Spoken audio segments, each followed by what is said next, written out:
நாட்டிலே கொங்கு நாட்டிலேயும் பல ஸ்தலங்கள் பல்வேறு அதிசயங்கள் இறைவன் அவர்களுக்காக நிகழ்த்தி காட்டியிருக்கிறார். இந்த தமிழ்நாட்டில்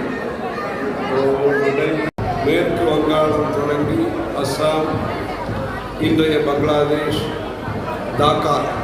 டாக்கேஸ்வரி கோவில் என்று அந்த கோவிலுக்கு பெயர். அதுதான் டாக்கா என்பது. அந்த கோவிலுக்கு நம்முடைய புது பெரியவர்கள் ஸ்ரீ ஸ்ரீ ஜெயேந்திர சரஸ்வதி சுவாமிகள் அங்கு சென்று சண்டி ஹோமம் செய்து சங்கராச்சாரிய கேட் என்பதாக நுழைவு வாயிலை திறந்து வைத்தார்கள். அப்படி காஞ்சிபுரத்தினுடைய ஒரு மகிமையை அங்கெல்லாம் பரவ செய்தார்கள். இப்படி அம்மனுடைய வழிபாடு என்பது கிழக்கு விசேஷமாக இருக்கிறது. ஒரியாவிலே ஜெய் ஜெகநாத் என்பதாக ரத யாத்திரை வைணவம் அங்கு விசேஷமாக கொண்டாடப்படுகிறது. இந்த சிவன் என்கிற ஒரு சொல்லுக்கு நல்லது என்று பொருள். அவர் அழிக்கும் கடவுளாக அறியப்படுகிறார். அழிக்கிறது என்ன? பிரம்மா என்பவர் படைக்கிறார், திருமால் பெருமாள் காப்பாற்றுகிறார், சிவபெருமான் அழிக்கிறார் என்கிறார்கள்.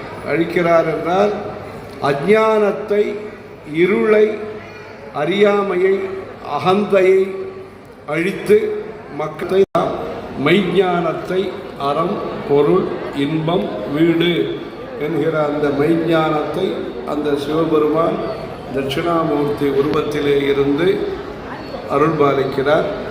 அந்த தட்சிணாமூர்த்தி கோவிலேயும் கோவிந்தவாடியிலே வரக்கூடிய அந்த புதன்கிழமை இந்த 14ஆம் தேதி அங்கே இதில் வியாழன், வெள்ளி, சனி, ஞாயிறு, திங்கட்கிழமை அன்னைக்கு 14ஆம் தேதி அங்கு அந்த அரக்கோணம் பக்கத்தில் கோவிந்தவாடியிலே அங்கேயும் கும்பாபிஷேகம் நடைபெற இருக்கிறது தட்சிணாமூர்த்தி கஷேத்திரத்திலே.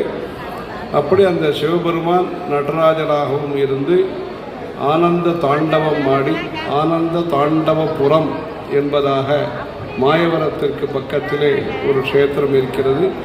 அப்படி அவர்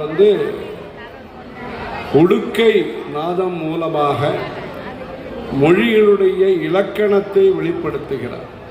அந்த மொழி, பேசக்கூடிய மொழி என்ன இருக்கிறதோ அதற்கான கிராமர், வியாக்கரணம் என்று சொல்லக்கூடிய அந்த ஒலிகள், 14 ஒலிகள், ஐயவுண நெல்லுக்கு ஏவோங்கு ஐயவுற்று ஐயவரட்டு நடு ஜபங்கு